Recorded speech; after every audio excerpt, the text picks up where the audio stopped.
اینک توجه کنید به سلسله سفر و سوی خوشبختی.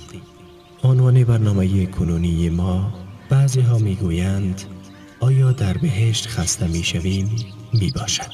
شنونده باشید. بعضی ها می گویند آیا در بهشت خسته می شویم؟ اعوذ بالله من الشیطان الرجیم. بسم الله الرحمن الرحیم. إن أصحاب الجنة اليوم في شغل فاكهون هم وأزواجهم في ظلال على الأرائك متكئون. بهشتیان امروز به کاری مشغولند و شادمانند. آنان و همسرانشان در سایه های بر تخت ها تکیه زده‌اند. إن الذين آمنوا وعملوا الصالحات كانت لهم جنات الفردوس نزلا خالدين فيها لا يبغون عنها حولا. براستی آنانی که ایمان آورده اند و کارهای شایسته انجام داده اند جایگاه پذیراییشان باغ‌های فردوس است. در آنجا جاودانه اند، از آنجا تغییر و تحول نجویند. خوشبختی حقیقی همان بهشت است. بعضی ها می پرسند آیا در بهشت پول هست؟ در جواب این سوال باید گفت در آنجا پول نیست. پول وسیله خوشبختی است، نه خود خوشبختی. پول یک تکه کاغذ است که آن را از وسیله نمی توانی تبدیل به هدف کنی. پول وسیله برای خرید چیزهایی است که خوشبختی را برایت مهیا می سازد. ولی تو در خوشبختی و سعادتی هستی که به آن نیاز نداری. انسان در دنیا از چیزهای نادر و کمیاب لذت می برد و نمی داند چه کار کند که همیشه برایش باقی بماند. و اگر به کثرت وجود داشته باشند از آنها دل سرد می شود. اما در بهشت چیز نادر و کمیابی وجود ندارد. هر چیز در برابرت هست. تنوع زیاد لذت‌ها تا بی‌نهایت تو را بر آن می‌دارد که خسته و دل سرد نشوی. در آنجا ندرت و کمبود وجود ندارد. همه چیز پیش رویت است. ولی این تنوع زیاد پایان ناپذیر تو را بر آن می‌دارد که همواره بدون انقطاع لذت ببری. این حقیقت خوشبختی است. همه اینها به خاطر تو است ای انسان. در مقابل مسافرت کوتاهی که 60 سال است، در این مسافرت بر سختی ها و از دست دادن دوستان صبر کن تا نعمت ابدی را به دست آوری. از ابو هریره رضی الله تعالی عنه روایت شده است که گفت رسول الله صلی الله علیه و سلم فرمودند من خاف ادلج و من ادلج بلغ المنزل الا ان سلعة الله غالیه الا ان سلعة الله الجنه. هر کس بترسد از اول شب حرکت می کند و هر کس اول شب حرکت کند و منزل خواهد رسید. منظور سرعت و سبقت و آمادگی همیشه در طاعت و عبادت الله است. آگاه باشید که کالای الله گرانبهاست. آگاه باشید که کالای الله بهشت است.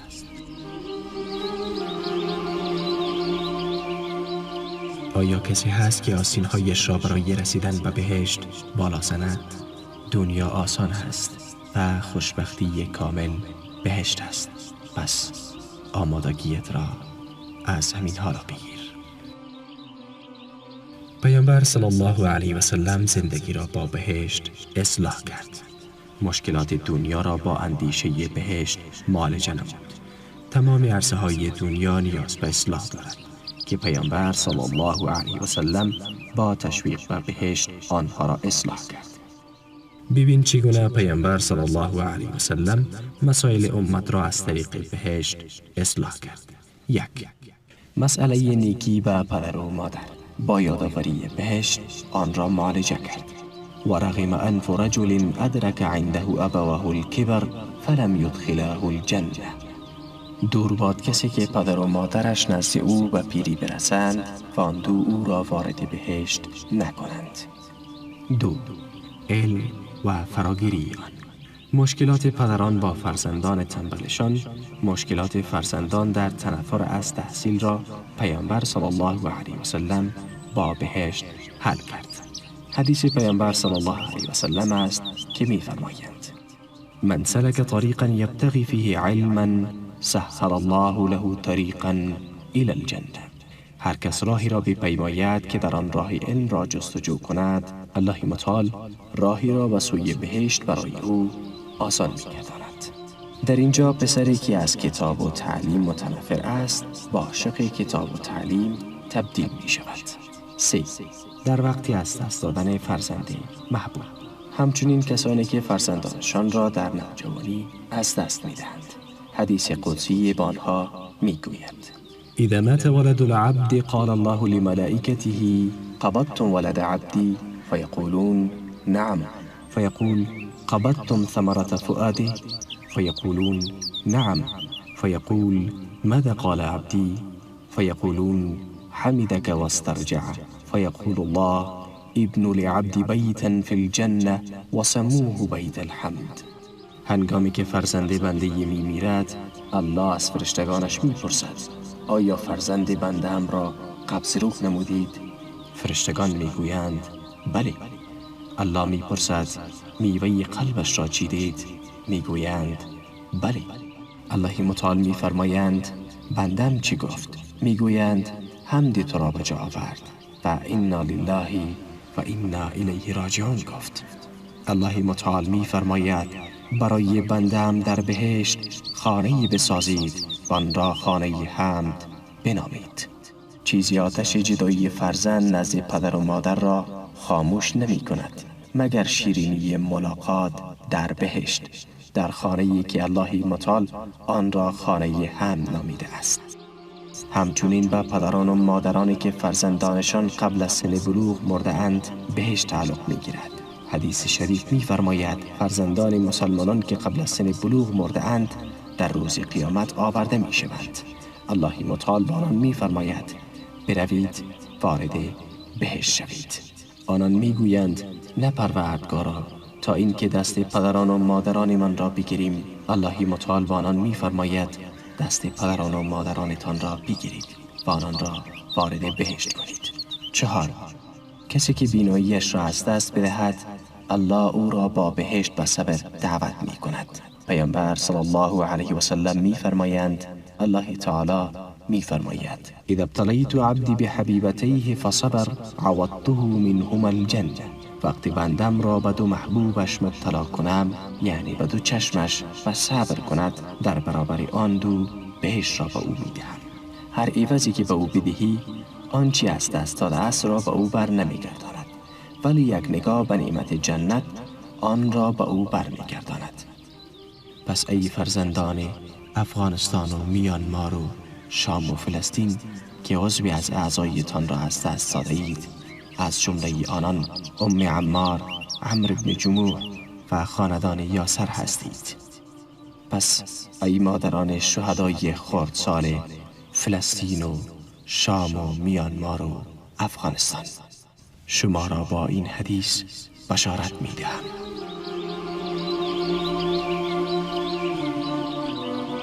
5. در برپا کردن عبادتگاه ها. من بنا لله مسجدا بنا الله له بیتا فی الجنه. هر کس برای الله مسجد بنا کند، الله متعال برای او در بهشت خانه‌ای بنا می کند. 6. بهشت از انسان محبت انتقام را بیرون می کشد. کسی که به ظلم و ستم زندانی یا دستگیر شده است، وقتی خارج می شود و چیزی جز انتقام نمی اندیشد. بهشت این کینه را بیرون می کشد. یک لحظه که در بهشت باشی، بعد از آن می گویی هرگز رنج ندیدم. 7. آنهایی که در عزت و نعمت هستند، وقتی خوار می شوند و دنیایشان تغییر می کند. رب ابن لی عندک بیتا فی الجنه. پروردگارا برای من خانه نزد خود در بهشت بساز. 8. تو را به عیادت بیمار تشویق می کند تا یک بار سنگین نباشی. عید المرید فی مخرفة الجنه حتی ینصرف. عیادت کننده بیمار در میان درختان انبوه بهشت است تا زمانی که باز می گردد. 9. حتی نرمی با حیوانات. مردی به خاطر آب دادن به یک سگ وارد بهشت شد. 10. در وقت مختل شدن میزانهای قدرت در میان اسلام و دشمنانش. وقتی دلهای ما پر از ترس و وحشت می شود، بهشت ضروری است. در بعد مسلمانان پا برهنه و کافران سواره بودند. مسلمانان کم و کفار زیاد بودند و آنها ضعیف و کفار قوی بودند. چیزی باید وجود می داشت که معیارها را تغییر می داد و آن این سخن است: برخیزید به سوی بهشتی که پهنایش آسمان ها و زمین است. وقتی غزوه بدر نزدیک شد و دو گروه با هم روبرو شدند، رسول الله صلی الله علیه و سلم در میان مردم برخاست و آنان را موعظه کرد و پاداشی را که در صبر و پایداری برای آنان قرار دارد یادآور شد، از جمله نصرت و پیروزی سریع در دنیا و ثواب آینده الله، و به آنان خبر داد که الله برای کسی که در راهش شهید شود بهشت را واجب کرده است. عمیر بن حمام برخاست و گفت: یا رسول الله، بهشتی که پهنایش آسمان ها و زمین است؟ فرمود: بله. گفت: به به یا رسول الله. فرمود: چرا گفتی به به؟ گفت: نه والله قسم ای رسول الله، ولی با امید این که از اهل بهشت باشم. فرمود: تو از اهل بهشت هستی. او چند خرمایی که از کیسه‌اش بیرون آورد و شروع کرد به خوردن آنها. سپس گفت: اگر زنده بمانم که این خرماها را تمام کنم، این یک زندگی طولانی است. او آنها را دور انداخت و جنگید تا کشته شد. او اولین شهید بود. 11. این با دشمنان قبل از جنگ بود، ولی چند ثانیه بعد از جنگ چگونه آنان را اکرام می‌کنی؟ رحم و شفقت با اسیران. تمام قطعنامه‌های حقوق بشر در حمایت اسیران شکسته می شود، ولی این آیه را گوش کن: و یطعمون الطعام علی حبه مسکینا و یتیما و اسیرا. و خوراک را برغم دوست داشتنش به بینوا و یتیم و اسیر می بخشند. چرا این آیه در سوره انسان درباره بهشت صحبت می کند؟ چه ارتباطی دارد؟ امکان ندارد قلب خانواده ها در برابر گنجینه های دنیا نسبت به اسیر مهر بورزد، و ویژه اگر محبوب ترین افراد نزدشان کشته شده باشند. این امکان ندارد مگر با یادآوری نعمت های بهشتی که برای او آفریده شده. به این جهت این آیه در سوره انسان آمده است. 12. کسی که چیزی را برای الله رها کند، عوض آن بهشت است، مانند فرو بردن خشم. الله متعال او را در میان تعداد زیادی از حور عین مختار می کند که هر کدام را که می خواهد انتخاب کند. ای خانم، به اطرافیانت رحم و شفقت کن، و ای مرد، به همسرت رحم کن، در برابرش بهشت از آن توست.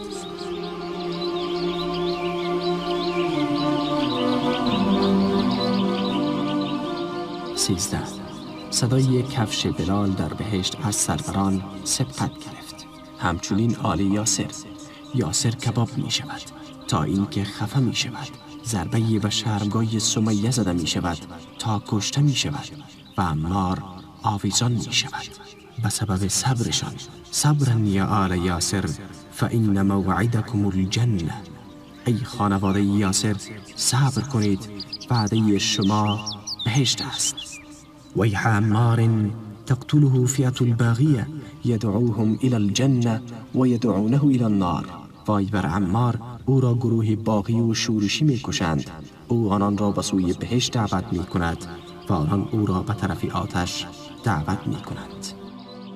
14. من و کفالت کننده یتیم در بهشت ماننده این دو هستیم، و بعد دو انگشت سبابه و میانه اشاره کرد، چون او صلی الله علیه و سلم یتیم بود. کسی که پدرانه با یتیم رفتار کند، پیامبر صلی الله علیه و سلم به منزله پدرش است. این حقیقت را صحابه خیلی خوب فهمیدند و دیدگاهشان نسبت به زندگی و آخرت تغییر کرد.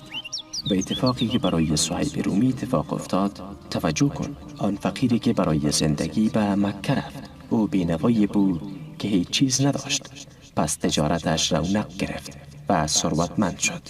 بعد اسلام آورد و تصمیم گرفت از مکه به مدینه هجرت کند.